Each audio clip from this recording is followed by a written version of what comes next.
بسم اللہ الرحمن الرحیم نحمده ونصلی علی رسولہ الکریم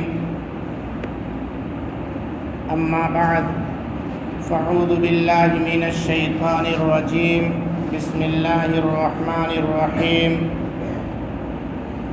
من عمل صالحا من ذکر او انثى وهو مؤمن فلنحيينه حياة طيبة ولنجزينهم أجرهم بأحسن ما كانوا يعملون. وقال النبي صلى الله عليه وسلم المسلم من سلم المسلمون من لسانه ويده أو كما قال عليه الصلاة والسلام. صدق اللہ مولانا العظیم وصدق رسولہ النبی الکریم ونحن على ذلك لمن الشاہدین والشاکرین والحمد للہ رب العالمین. اللہم صل علی سیدنا ومولانا وشفیعنا وحبیبنا محمد وآلہ وبارک وسلم. بزرگان محترم، برادران اسلام اور معزز سامعین کرام،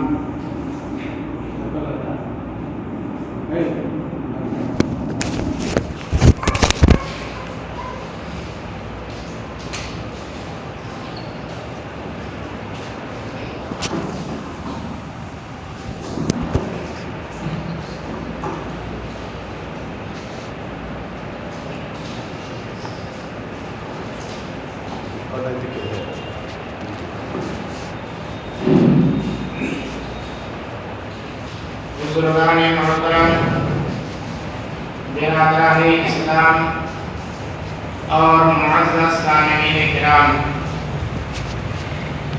نہ چاندی کام آئے گی نہ سونا کام آئے گا. نہ چاندی کام آئے گی نہ سونا کام آئے گا، نہ یہ مخمل نہ پھولوں کا بچھونا کام آئے گا. سرے محشر سوا نیزے پہ جب آ جائے گا سورج، رسول اللہ کی چادر کا کونا کام آئے گا. ہواؤں میں پرندوں کا بسیرا ہو نہیں سکتا، ہواؤں میں پرندوں کا بسیرا ہو نہیں سکتا. کوئی بھی شہر ہو مکہ مدینہ ہو نہیں سکتا. بتوں کو پوجنے والوں ذرا سورج کو سمجھا دو، اذاں جب تک نہیں ہوگی سویرا ہو نہیں سکتا. یہ شہادت گئے الفت میں قدم رکھنا ہے. لوگ آسان سمجھتے ہیں مسلمان ہونا ہے. معزز سامعین کرام، نبی کریم صلی اللہ علیہ وسلم نے ارشاد فرمایا، اپنی زبان کی حفاظت کرو اور اپنے ہاتھ کی بھی حفاظت کرو. اب آپ کہیں گے کہ زبان کی حفاظت کا کیا مطلب ہے اور ہاتھ کی حفاظت کا کیا مطلب ہے؟ زبان کی حفاظت کا مطلب یہ ہے اپنی زبان سے کسی کو تکلیف نہ پہنچاؤ، اپنی زبان سے کسی کو برا بھلا مت کہو، نہ ہی اپنی زبان سے جھوٹ بولو، نہ کسی کی غیبت کرو، نہ کسی کی برائی کرو، نہ کسی کے اوپر کوئی الزام لگاؤ، نہ کسی کے اوپر کسی قسم کا بہتان لگاؤ. یہ زبان سے حفاظت کا مطلب ہے. ہاتھ کی حفاظت کا مطلب کیا ہے؟ ہاتھ کی حفاظت کا مطلب یہ ہے کہ اپنے ہاتھ سے بھی کسی کو تکلیف نہ پہنچاؤ. کیا ہوتا ہے عام طور سے ہم لوگ بغیر کسی بات پہ کسی کو مار دیتے ہیں، کسی کو اپنے ہاتھ سے تکلیف پہنچاتے ہیں. یہ چیز مناسب نہیں ہے.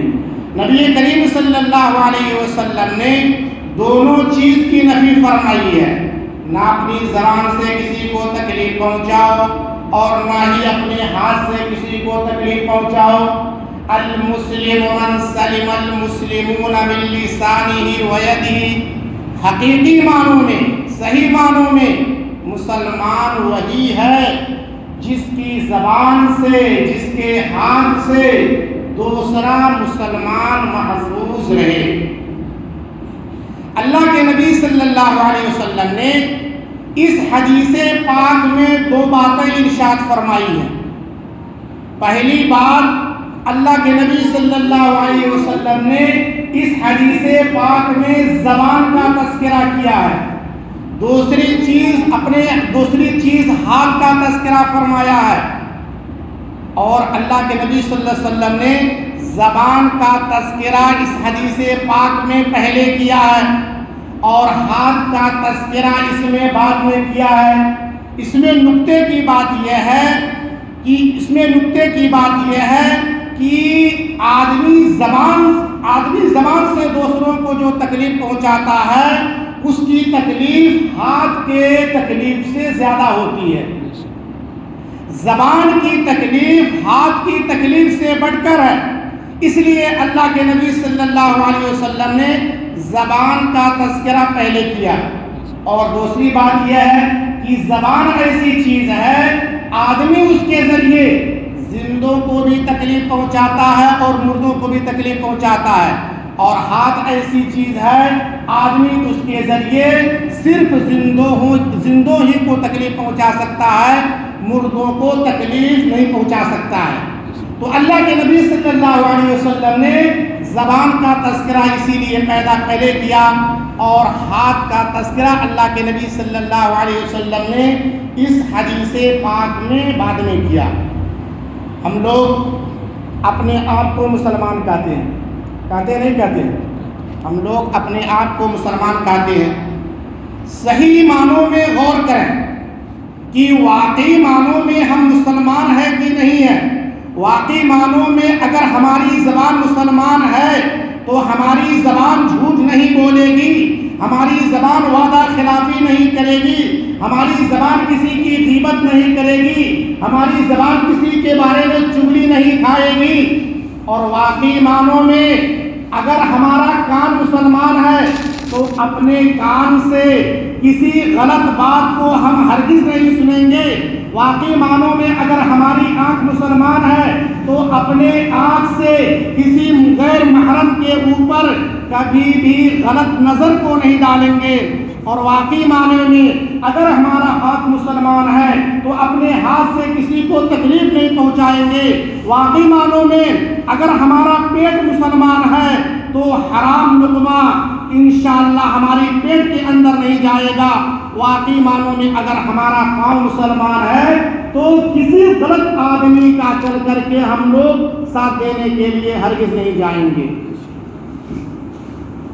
غور کرنے کی بات ہے، اللہ رب العزت نے زبان کو دو پھاٹک کے اندر رکھا ہے۔ اللہ رب العزت نے زبان کو بنایا ہے اور زبان کو اللہ رب العزت نے دو پھاٹک کے اندر رکھا ہے۔ ایک ہے دانت والا پھاٹک اور ایک ہے ہونٹ والا پھاٹک۔ دو پھاٹک کے اندر اللہ رب العزت نے چھوٹی سی جو زبان ہے اس کو اندر رکھا ہے۔ اب آپ سوچیں کہ اللہ رب العزت نے زبان کو دو پھاٹک کے اندر کیوں رکھا ہے؟ اس وجہ سے رکھا ہے کہ اپنا دونوں پھاٹک کھولنے سے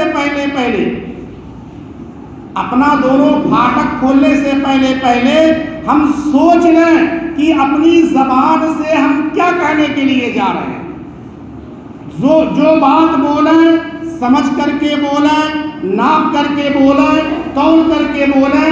زبان سے ایسی بات ہرگز نہ نکالیں جس سے دوسرے آدمی کو تکلیف ہوتی ہو۔ اگر ہم زبان سے ایسی بات نکالیں گے جس سے دوسروں آدمی کو تکلیف ہوگی تو میرے محترم بزرگوں، بھائیوں اور دوستوں، کان کھول کر کے سن لیجئے اور اپنے دل و دماغ میں اس بات کو بیٹھا لیجئے کہ یہ بہت ہی بڑا گناہ ہے۔ کسی کے دل کو ٹھیس پہنچانا اپنی زبان کے ذریعے، کسی کے دل کو دکھانا، یہ بہت ہی بڑا گناہ ہے۔ اتنا بڑا گناہ ہے کہ اللہ تبارک و تعالیٰ بغیر توبہ کے اس کو معاف نہیں فرمائے گا۔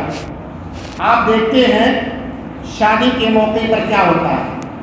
شادی کے موقع پر دیکھتے ہیں کہ بارات آتی ہے، دلہا صاحب آتے ہیں، بارات آتی ہے۔ جب باراتی لوگ آ جاتے ہیں، دلہا صاحب آ جاتے ہیں، تو کیا ہوتا ہے، ہم لوگ پانی پلاتے ہیں، باراتیوں کو پانی پلاتے ہیں، دلہا صاحب کو بھی پانی پلاتے ہیں۔ جب پانی پی لیتے ہیں تو باقاعدہ کھانا کھلایا جاتا ہے، سارے باراتی لوگ کھانا کھا لیتے ہیں، دلہا صاحب بھی کھانا کھا لیتے ہیں۔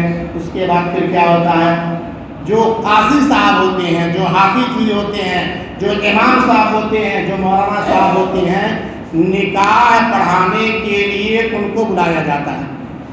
نکاح پڑھانے کے لیے مولانا صاحب اپنا دفتر لے کر کے، اپنی کاپی لے کر کے اور اپنی رجسٹر لے کر کے پہنچتے ہیں۔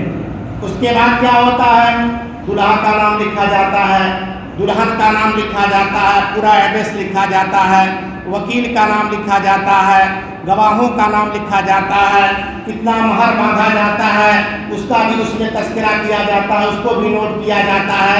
قاضی صاحب، امام صاحب جو ہے نیچے اپنا بھی ایڈریس اور پورا نام لکھتے ہیں۔ اس کے بعد لڑکی سے اجازت لینے کے بعد پھر کیا ہوتا ہے کہ امام صاحب کیا کہتے ہیں کہ میں نے فلاں لڑکی کا نکاح، دلہا سے کیا کہتے ہیں، میں نے فلاں صاحب کی لڑکی کا نکاح 2 گواہوں کی موجودگی میں اتنے مہر کے عوض، میں نے 2 گواہوں کی موجودگی میں اللہ، اس کے رسول جناب محمد رسول اللہ صلی اللہ علیہ وسلم کے شرع کے مطابق کر دیا۔ دلہا صاحب کیا کہتے ہیں کہ ہاں میں نے قبول کیا، قبلت۔ دلہا صاحب کیا کہتے ہیں، ہاں میں نے قبول کیا، قبلت مانے ہاں میں نے قبول کیا۔ جیسے دلہا اپنی زبان سے کہتا ہے کہ ہاں میں نے قبول کیا، وہی لڑکی جس کو دیکھنا حرام تھا، وہی لڑکی جس کے بدن کو چھونا حرام تھا، وہی لڑکی جس کی طرف نظر اٹھانا حرام تھا، وہی لڑکی جس سے بات چیت کرنا حرام تھا، جب دلہا نے یہ کہہ دیا قبلت کہ ہاں میں نے قبول کیا، اب وہی لڑکی اس کے لیے حلال ہو گئی، وہی لڑکی اس کے لیے جائز ہو گئی۔ اب اس کے ساتھ آدمی اٹھے، بات چیت کرے، ہنسی مذاق کرے، اس کی زندگی کی ساتھی بن گئی، اس کا شریک حیات بن گئی، صرف لفظ قبلتوں کے کہہ لینے کے بعد کہ ہاں میں نے قبول کیا، اور نکاح قبول ہو گیا۔ مان لیجئے خدا نہ خواستہ کہ کسی بات میں دونوں سمدھی میں آپس میں نا اتفاقی ہو گئی، کچھ لین دین کا معاملہ تھا یا کچھ معاملہ تھا، آپس میں نا اتفاقی ہو گئی۔ اب دلہا نے غصہ میں آ کر کے خدا نہ خواستہ یہ کہہ دیا، جا میں نے تجھے طلاق دے دیا، اسی زبان سے کہہ دیا کہ جا میں نے تجھے طلاق دے دیا۔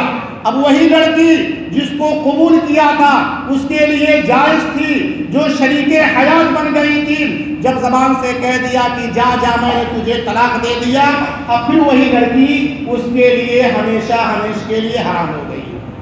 تو پتہ کیا چلا کہ زبان کی حفاظت بہت ہی ضروری ہے، نہ ہی اپنی زبان سے کسی کو تکلیف پہنچائیں اور نہ ہی اپنے ہاتھ سے کسی کو تکلیف پہنچائیں۔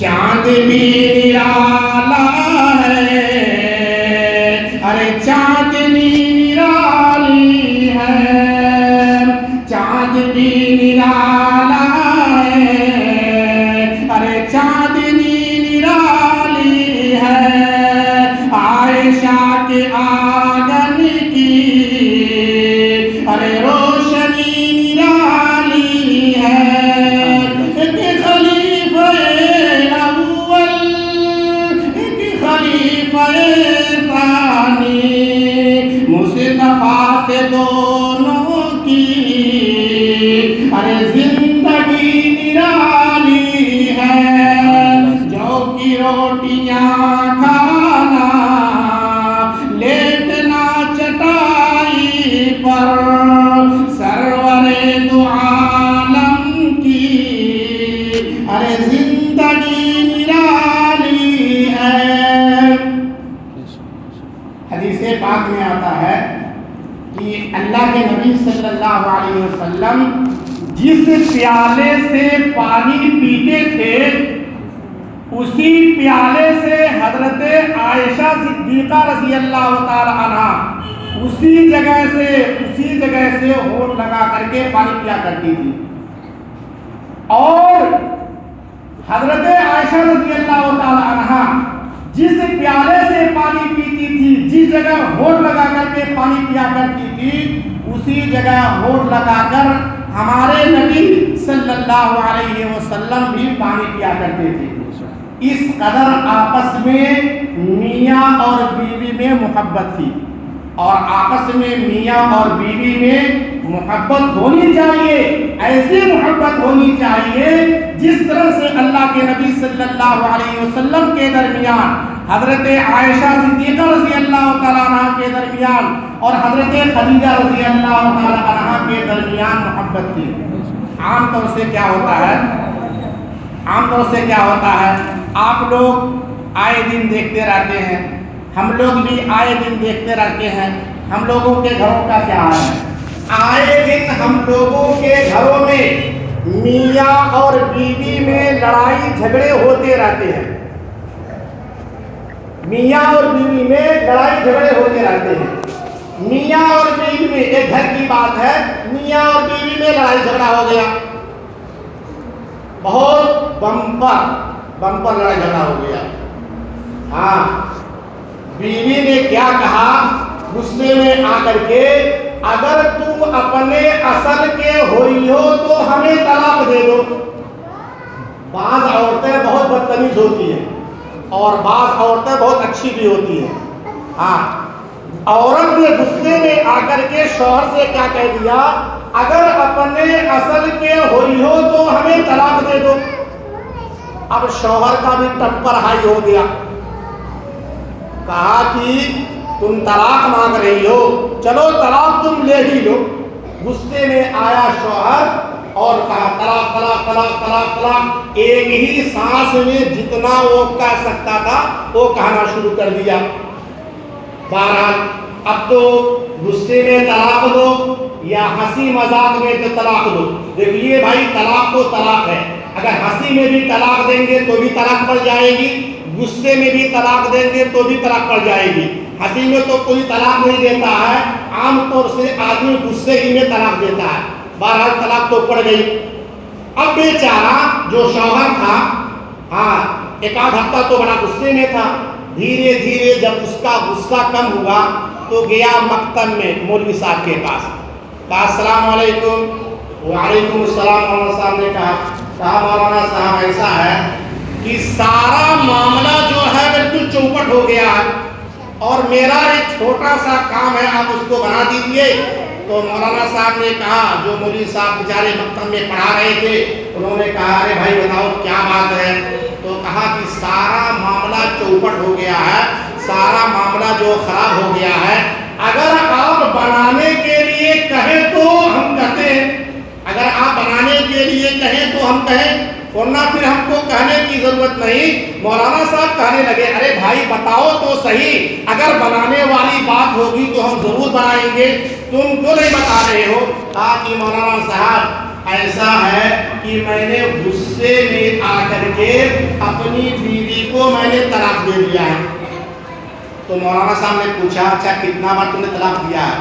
کہا کہ ارے باپ رے باپ، اتنا مرتبہ ہم نے طلاق دیا کر گنتی نہیں ہے، اتنا مرتبہ ہم نے طلاق دیا ہے وہ کر گنتی نہیں ہے۔ مولانا صاحب نے کہا دیکھو بھائی اب تمہارا کام جو ہے وہ بننے والا نہیں، تمہارا کام جو ہے اب بننے والا نہیں ہے۔ تو کہا کہ ہمارا کام نہیں بنے گا۔ مولانا صاحب کہنے نے کہا کہ تمہارا کام بننے والا نہیں۔ کہنے لگا جاہل آدمی تھا نا، جاہل تھا، کہنے لگا اے مولانا صاحب کونے مدرسہ تو پڑھنے والا، وہی بتا کون مدرسہ تو پڑھنے والا،